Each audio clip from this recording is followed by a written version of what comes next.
मागील भागामध्ये आपण महात्मा बसवेश्वराचं जन्म आणि जन्माच्या संदर्भातल्या काही घटना महत्त्वपूर्ण आपण पाहिल्या। या भागामध्ये 8व्या वर्षी महात्मा बसवेश्वरांनी मुंज नाकारली। त्या काळामध्ये मुंज करणे हा अतिशय महत्त्वाचा धार्मिक संस्कार समजला जात होता, पण तो संस्कार आपल्या अक्काला नाहीये, तो संस्कार आपल्या आईला नाहीये, तो संस्कार मी करून घेणार नाही। पुरुषप्रधान संस्कृती खऱ्या अर्थाने महात्मा बसवेश्वरांनी वयाच्या 9व्या वर्षीच नाकारली आणि मात्रसत्ताक संस्कृतीचा त्यांनी वारसा पुढे चालवण्याचं जणू ठरवूनच ते कुडल संगमला गेले। कुडल संगमला गुरुच्या सानिध्यामध्ये असताना त्या काळातलं अतिशय महत्त्वाचं शैव अध्यासन केंद्र म्हणजे कुडल संगम होतं आणि वेगवेगळ्या देशातल्या वेगवेगळ्या भागातून कुडल संगमला अभ्यास करण्यासाठी ती सगळे येत होते। गुरुकुल पद्धतीनुसार तिथं अभ्यास होता। तिथं खरं तर बसवेश्वरांनी 12 वर्ष ज्ञान साधना घेतली। त्या काळात जेवढे काही धर्मग्रंथ समजल्या जातात, स्मृती असेल किंवा शास्त्र असतील, त्यासोबत मनुस्मृती असेल, वेगवेगळे रामायण असेल, महाभारत असेल, वेद असतील, या सगळ्याचा अभ्यास बसवेश्वरांनी कुडल संगम येथे केला।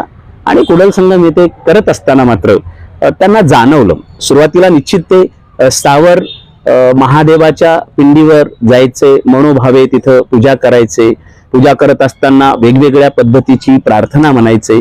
जे काही सापडतं ते त्यांच्या प्रती, त्या महादेवाच्या प्रती अर्पण करायचे। पण हे करत असताना एके दिवशी त्यांच्या लक्षात आलं की असा कसा देव असेल की जो देव सर्वांना निर्मिती तर करतोय, परंतु मंदिरामध्ये मात्र सगळ्यांनाच येता येत नाही। स्त्रियांना तर संपूर्ण स्त्रियांना बंदी आहे। त्याबद्दल त्यांच्या मनात थोडंसं चिंतन निर्माण झालं की नाही, असं कुठेतरी चुकतंय, कुठेतरी धर्म समजून घेण्यामध्ये आपली गल्लत तर होत नाही, असं अगदीच लहानपणी बसवेश्वरांना वाटायला लागलं। आणि सगळ्या धर्मग्रंथाचा अभ्यास केल्यानंतर त्यांच्या लक्षात आलं की देव हा कुठे आहे। देव हा रस्त्याला एखादी जर्जर रोगाने पडलेला एखादा रोगी आहे, त्याची सेवा करणे म्हणजे देवाची सेवा आहे। एखाद्या झाडावर पक्षी आहे पण तो जखमी आहे, त्याची सुरक्षा करणे म्हणजे देवाची सेवा आहे। एखादा वंचित घटक आहे, एखादा स्पर्श समजला जाणारा माणूस आहे, त्याला बंधुप्रेम देणे, त्याला माणसासारखी वागणूक देणे म्हणजे देवाची सेवा आहे। म्हणजे देव शोधण्याची जी व्याप्ती आहे ती व्याप्ती महात्मा बसवेश्वराची वयाच्या 12व्या-13व्या वर्षी अत्यंत प्रगल्भ झाली आणि देव हा बंदिस्त राहू शकत नाही यावर मात्र त्यांचं ठाम मत झालं। जेच महात्मा फुलेंनी पुढे सांगितलं। फुले सुद्धा असं सांगतात देवाची संकल्पना सांगताना की सर्व साक्षी जगतपती, त्याला नको मध्यस्थी। 1000 वर्षापूर्वी बसवेश्वर तेच सांगतात की देवाची पूजा करताना ती दुसरा व्यक्ती का लावू भाड्यानं, असा भाडोत्री व्यक्ती लावल्यानंतर देव कसा काय प्रसन्न होईल। कारण माझं दुखणं मी प्रत्यक्षात देवाला सांगितलं पाहिजे, मध्ये का। जसं चित्रपटामधून रॉंग नंबर नावाची कन्सेप्ट जशी आली होती, अगदी ती कन्सेप्ट आपण आता प्रत्यक्षामध्ये पाहतो आहोत। पण महात्मा बसवेश्वरांनी अशा सगळ्याच कन्सेप्टवर 1000 वर्षापूर्वी अतिशय महत्त्वपूर्ण चिंतन केलेलं आहे। त्यामुळे प्रत्येक भारतीयांनी महात्मा बसवेश्वर समजून घेणं नितांत गरजेचं आहे। त्यांच्या तिथं जेव्हा एक घटना निश्चित आपल्याला सांगायला इथं महत्त्वाची वाटते की तिथं एक मोठा सोहळा होता आणि त्या सोहळ्याला त्यांचे मामा मंत्री बलदेव पण येणार होते। हे बलदेव राजा बिज्जळाच्या तिथे मंत्री होते आणि म्हणून ते सुद्धा सोहळ्याला येणार होते। आणि त्या सोहळ्याचं जे काही प्रवचन आहे ते प्रवचन खुद महात्मा बसवेश्वर हे करणार होते। त्या प्रवचनामध्ये त्यांनी जी मांडणी केली ती मांडणी खऱ्या अर्थाने लोकशाहीचं अधिष्ठान घालणारी होती आणि पुढे बसवेश्वर नेमकं कोणत्या मार्गावर जाणार आहेत हे तिथं स्पष्ट होणार होतं। म्हणजे त्या नावातच खऱ्या अर्थाने ईश्वरी अंश लपलेला आहे। तो अण्णा बसवण्णा हा तिथे अत्यंत प्रगल्भ विचाराने जी मांडणी करतो, त्या काळातल्या वैदिक धर्माची जी चिरफाड करतो, ही चिरफाड अगदी मामा बलदेवांना सुद्धा आवडलेली होती आणि त्यांच्या लक्षात आलं की उद्याचा हा आपला जावई आहे। कारण बलदेवाला गंगांबिका जी मुलगी आहे ती मुलगी आता उपवर झालेली होती, विवाहाचं वय त्या काळातलं तिचं झालेलं होतं आणि असा वर शोधणं हे त्यांच्यासाठी, आणि तो पण भातचा.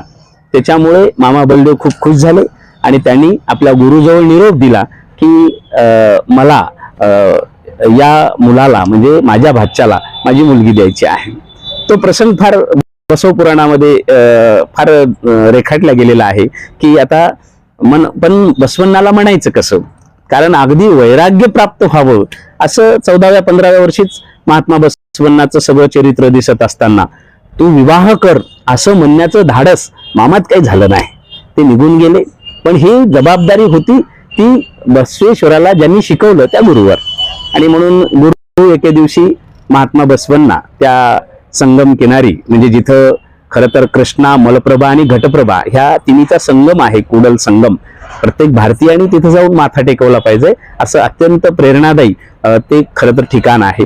आणि मग तिथं त्यांचे गुरु बसवण्णाला म्हणतात की बसवण्णा, मामा बलदेवानी निरोप पाठवलेला आहे की त्यांची मुलगी तुम्हाला देव करत आहे. खरं तर सुरुवातीला आश्चर्य वाटलं. महात्मा बसवण्णा म्हणाले, नाही, माझ्या जीवनाचं ध्येय वेगळं आहे, माझ्या जीवनाचा उद्देश वेगळा आहे.